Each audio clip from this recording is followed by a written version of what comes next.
mga lods at dito tayo, so may nagpagawa ng solar generator, ano, bali dalawa. So Samdon, so mura lang to sa Shopee.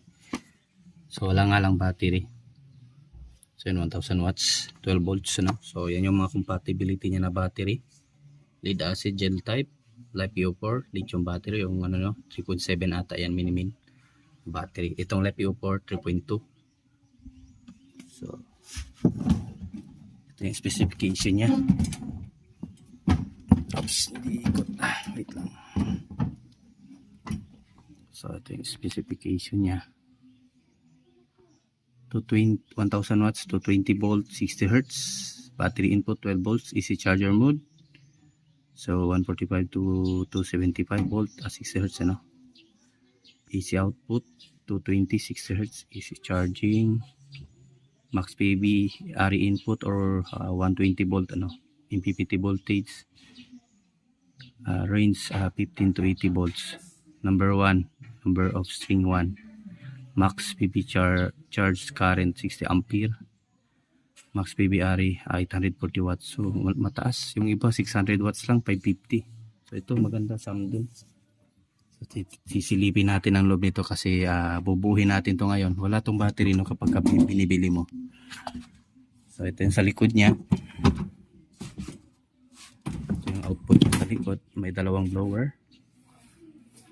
So ayan, battery breaker, easy input, easy output sa battery, then sa solar panel sa ating sa ating sa MPPT connection. Then dito meron naman ding sa ating input at saka output.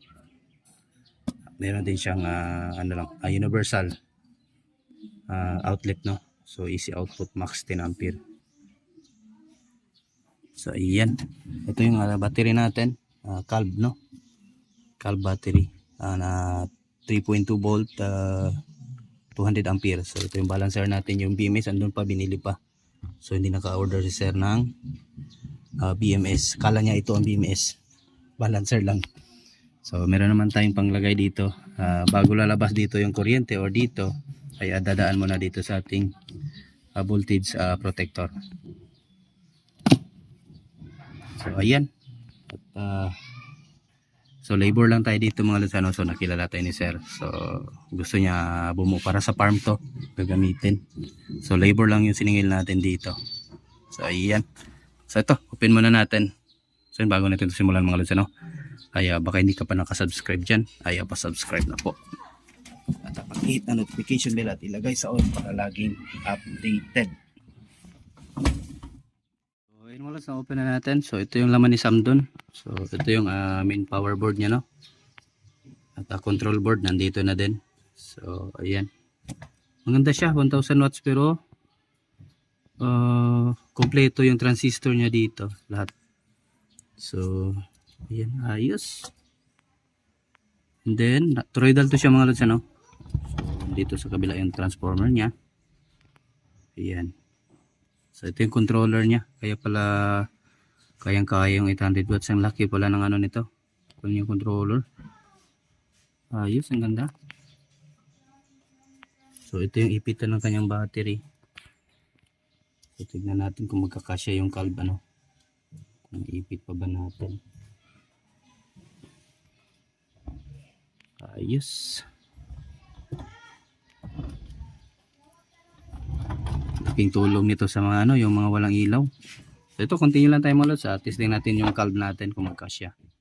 So ayun mga lods, update tayo sa ating ginagawang solar generator, ano. So yun yung isang battery para doon sa isa.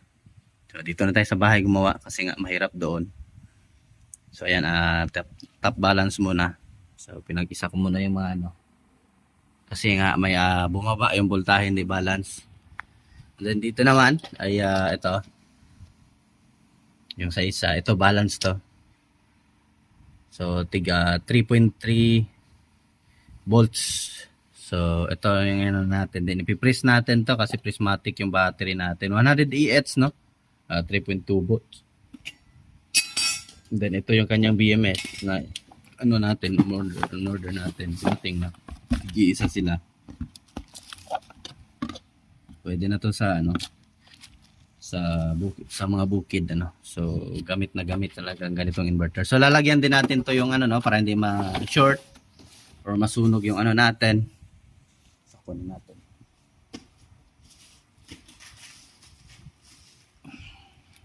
So yan. So ito din yung tax nail na ano natin, voltage sa current protector para sa amperahe no, output. So yan, voltage current protector. So pwede tayo mag-limit dito ng amperahe.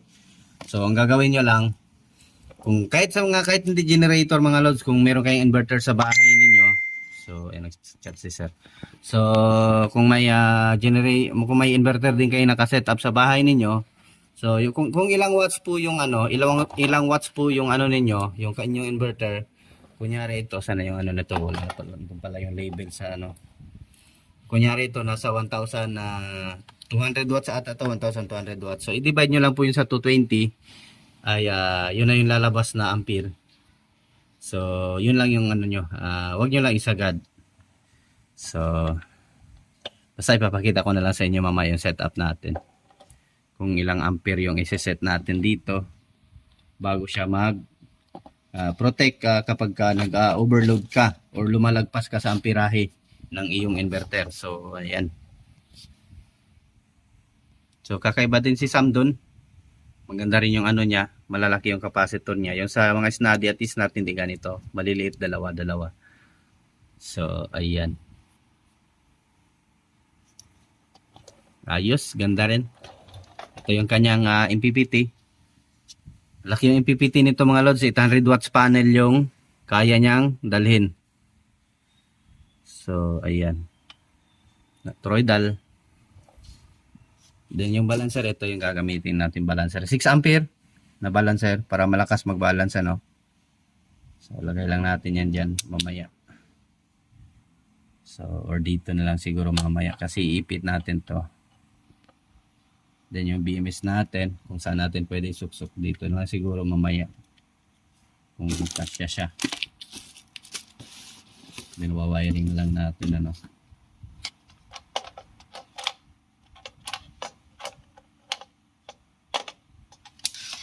So kung saan pwede. Pwede rin sa taas. Lagyan lang ng kahoy ano. So pwede na to sa ano, sa 8 hours na ano, na ilaw at saka electric pan na ano, nasa mga 30 to 50 watts, 30 watts ano. Mas maganda yung mga ano lang kapag medyo pang emergency lang naman kasi ito. So wag niyo nasa na talaga makaka-load kayo ng mabibigat no. So ayan. Yung sa ilaw niya, sa ating cellphone kung gusto mo mag-charge. So basta maganda siya mga lods ano. So maganda yung kanyang specification. So ito at ano na lang, update ko kayo ulit pag na-press na natin to. So kukuha muna ako ng plywood, susukatan natin to yung size, then ano tayo, gawa tayo ng ano kasi ito yung lock niya maluwang pa rin, maluwang pa siya. So testing natin, maluwang pa siya mga lods ano. Ayan o. So may space pa siya. So ayan. So hindi naman siya pwede gawing doble. Hindi rin kasya. Siguro kung mga 150 ampere yung ano mga lods. 150 ampere na ganito, prismatic, siguro magkasya siya. So may space pa po yan siya. Yan yung space niya. So need natin lagyan ng plywood dito para ma-press. Hindi siya makakagalaw ano. So ayan, update ko na lang kay mamaya.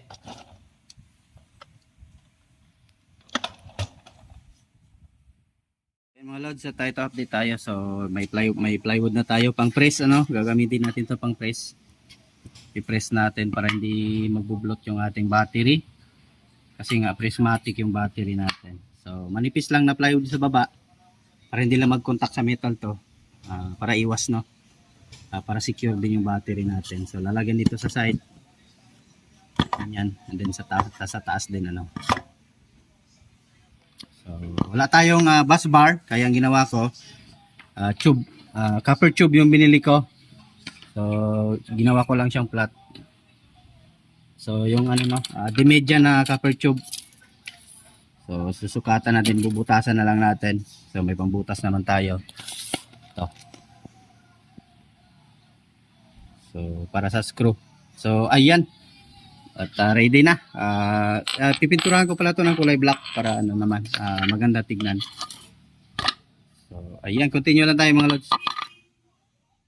Ayan mga lods, natapos na nating buuhin yung ating mga baterya. So ayan.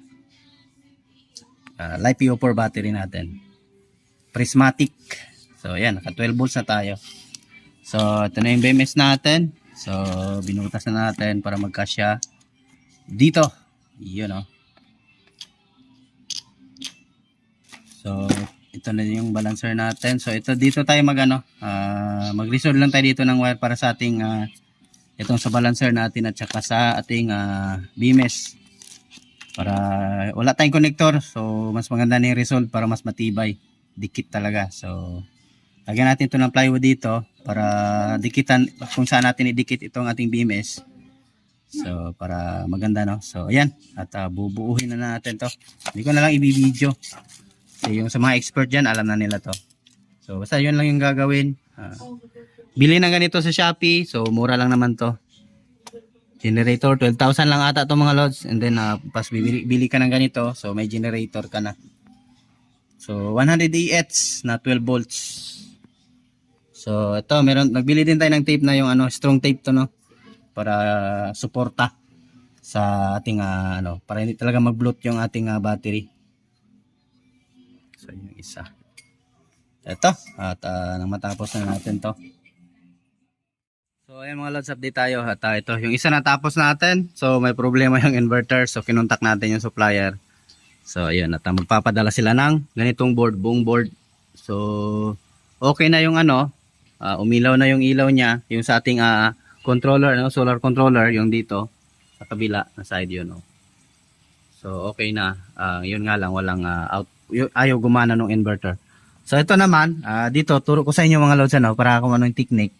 So kung bubuo kayo ng battery, ayan 12 volts, nakita nyo naman. So alam nyo naman po yan kung paano maggagawa ng 3.2 volt na bali apat. So lalabas yan 12 volts, 12.8. So ayan, at ito. So yung wire sa BMS, pinagsama ko na lang sila dito sa ng ating balancer. So 6 ampere yung balancer natin. So ito, dito ko na lang sila pinagsama para hindi na ako gagawa ng board. So gumawa pa ako ng ganito. So pwede lang naman pala ipagsama dito. So yung pinagsama ko na lang sila dito. So at ipa-plug na lang dito sa ating BMS. BMS sa ating balancer at magko-connect na yun sila dalawa. Magsi-sync na yun sila. So ayun, umilaw na yung BMS natin. Yun. So ayan. Yun, umilaw na siya. It means activate na yung natin. So tester natin kung may voltahe.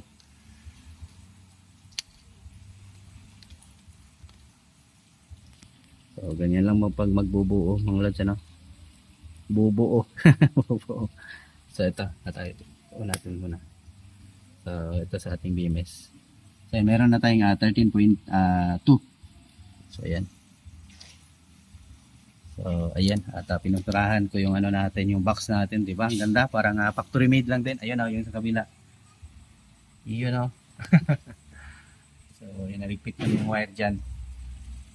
So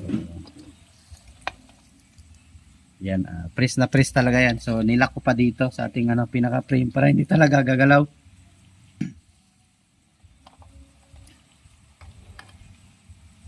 So ito, tatapusin ko na lang itong negative wire na lang yung itatap natin dito sa ating itong dalawang to. Sa ating ito sa battery, extra battery, negative, no. So ito na lang ganyan. Dito po connect natin. So ayan, at continue lang tayo. So ayan mga lods, naikabit na natin. So ganyan lang ginawa ko. So at iti-tape natin yan. Tape, electrical tape at saka rubber tape para hindi talaga gagalaw. Then kikibol tayo natin dito. Same dun sa kabila. Ayan So ito, testing muna natin kung may power to. On natin ang battery. Yun, umilaw yung ating controller, solar controller. And then power. Yun, ito okay, yung isa sira.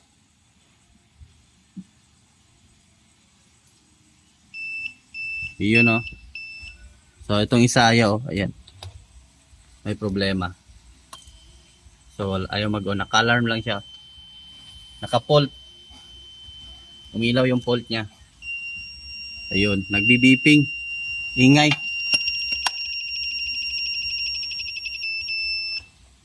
So, problema. Okay, tapos na tayo. Ayun, nag-alarm na naman. So, patayin muna natin to. Hindi to mawala yung alarm niya. So, ayan. So, gumamit ako. Ginamit ko na yung ilaw niya kasi para maliwanag ako dito.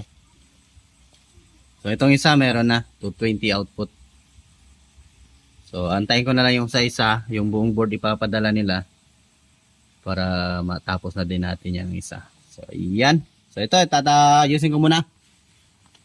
Then, papakita ko din mamaya yung paglagay natin ng ating LBD or yung ano natin, current protection, no? Para sa ating output, hindi masunog yung ating pinaka-inverter. Kukontrolin natin yung lalabas na amperahe sa kanya.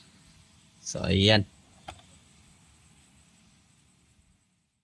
So, ilalagay na natin itong ano natin, ating voltage current protector. So, ayan. So, ito, yung dito na nakalagay sa ating AC output, no? Sa AC output. So, tinanggal natin. So, dinaan muna natin dito. So, sa live, kasi live naman yung nakalagay doon. So, sa L, no? Wait lang, hindi makita. Puti kasi. Sisilaw yung ano natin. So, dito kasi dito ang L, oh. Focus, ayan, L. Then, yung blue, is ito yung neutral. So, pinutol natin. So, actually, dugtong ganyan to sila. Isa lang yan. Pinutol ko, no? Ito yung neutral natin. So, idadaan muna natin din dito para iilaw tong ano natin. Itong ating voltage or current protector. Ano. So, lagay natin yung cellphone natin. Wait lang. Ang hirap. So, walang tayo stand, ano? Ayan mga lods, at nailagay na natin. So wala tayong stand ng camera, nabali. Nabali, nag-crack mga lods, nahulog pa yung cellphone ko. So yan yan. So ito, nailagay ko na, naibalik ko na yung ano. Ito yung yellow, papunta sa ating neutral. Ito, dinugtong na lang natin dito. Lagyan natin electrical tape. And then yung black is ito yung sa live, ano. Ayan o, live, L. Yan, or hotline. So yan na yung pumasok, kulay black dito. Binalik natin. So, ito ngayon, testing natin para ma-adjust natin. So, ito yung may mga parameters naman yan siya. Kung bibili kayo, basahin nyo lang. So, power natin. On natin yung breaker. Then, yung inverter. Ayun. Tayo natin. So, mag-ilaw yan ang ano natin. Ito. Ayun, nag-ilaw. So, ito ngayon, magsiset tayo. So, ano yung ano nito? Ayun, nag-click na. So may delay din siya. So sa pag-set naman, long press nyo lang itong set. Itong set, long press. So hayain nyo yung kamay ko madumi. Nagpintura ko nito kanina. So set natin. A1. So ang nakalagay dito sa A1 is power on delay. So lagay natin sa ano, kahit mga 30 seconds. 30 seconds lagay natin. Depende na sa inyo, pwede 1 minutes. So set. A2 is over voltage or high voltage protection. So 230 to 300. So lagay lang natin to sa mga 250 ang set natin ano. So kasi 250 or depende sa inyo. So sa input yan. So hindi naman to mag-i-input siguro sila. Oy, sobra. 250. So, set. Ang A3 ay over voltage recovery. So, lagay natin kahit mga 200 30. Lagay natin recovery 230. Sa high voltage ano.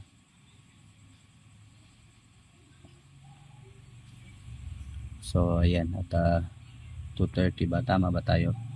Over voltage recovery 230 lang. So tama na yan. And then yung A4 natin is over voltage recovery. So tama na yan ang mga 30 seconds. Next is A5 over voltage protection action time. So point, lagyan na natin ng point para para mabilis mag-activate yung ano natin. Mga point 3 or yan para mabilis mag-activate yung ating protection ano. And then ang A6 ay under voltage. Ang A6 ay under voltage protection. So lagay natin sa mga 180. So safe pa yung ano natin or 200. Lagay natin 200 siguro. 190 na lang, 190 para safety yung gamit natin. So set. And then A7 is under voltage recovery. So lagay natin sa mga 200 siguro or 220. Pwede rin 220. So yun. And then ay sorry, ano na natin, nag-exit siya automatic. Pero na-save na yun siya mga lods ano. So yung ano lang. Ito sa A6 tama na. And then sa recovery nag-chat sa atin. Lagay natin sa mga 210 na lang siguro para balik agad no. And then 30 seconds okay na yan. So point ano pa rin ang action para bilis lang siya mag-activate. And then 40 ampere. So ito ngayon dito yung 18 yan na yung output na ilalabas na current. So ampere ano. So ito total natin to kung ilang watts yung inverter natin. Yun yung ilalagay natin dito na ampere. So hayaan muna natin yan. So ayan at tignan muna natin kung ilang watts to. Kunin ko lang yung panel nya. So ito na yung ano natin, specification ng ating inverter. So rated power 1000 watts. So i-divide nyo lang yan siya sa ano sa 220 or 230. Sa 220 na lang. Kasi 220 yung output niya. So ayan. So ang lalabas niyan is 4 something ano no. I-divide mo daw dahil?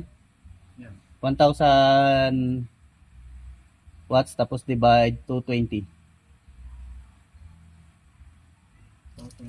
So 4.5 ampere mga lods ano. So ang lalabas 4.5 ampere. So ito yung i-set natin dito. So hindi natin isasagad yung inverter natin. So si-set natin ulit. Nakasave na yung unang setting natin. Set sa 18 ano, sa 18. So ito. So maglalagay tayo dito ng ano 4 ampere siguro, ibaba natin. Baba natin. So ito yung maganda sa ano na to, voltage ano, current protector ano. Para hindi kung in case makapag-load ka dito ng lalagpas ng 5 ampere, so automatic itong magsha-shutdown. So hindi masunog yung inverter natin. Sa 0.3 no, 0.3 seconds. So hindi wala yung fluctuation at automatic patay agad. Hindi na magse-surge current yung ating inverter. So baba natin. So ito lang yung nakaganda sa kanya. Kasi pwede mo siyang ibagsak yung so lagay natin 4.5 yon. So kahit 4.2 so lagay natin para may or 4.3 para may 2% siya na yan. So okay na yan. So may 2 volt siyang ano 2 ampere siyang allowance. So okay na yan, save na yan. So yan. Save na lang. Dito sa ano na pala. Sa voltage calibration, overcurrent, 812 is overcurrent. So, ano natin, 0.3 pa rin. Para, ito na yung ano niya, activation sa pag mag-protect na no. Then sa ating A13 is calibration yan siya. So, wag na yan. Daanan nyo na yan. And then, yung A14, continuous overcurrent, i-off lang para walang ano. Then A15 is ganun din, wag na. So end na siya. So ayun na. So activate na siya. So yan na yun siya mga lods. So ayan, kapag lagay natin yung lagayan, ayan. So lagay na natin. So build in na lang siya. Ay, tanggal, sorry. So ayan, baka nagustuhan yung video natin mga lods. Ano, sana may na-share akong idea sa inyo. Ito nalagay ah. Hirap na hirap pa. Ayun. Okay. So yan na yan siya sa loob. Ganyan na lang yan siya. So tatakpan na natin to. So finished product na. Gawang Ortec. Gawang Ortec TV. So ayan, malinis na malinis yan mga lods. So ito, atada na no. So hindi natin na isali yung pagtakip. So at ayan, thanks for watching mga lods. So sana may ni-share ako ng idea. At ayan, bye bye mga lods.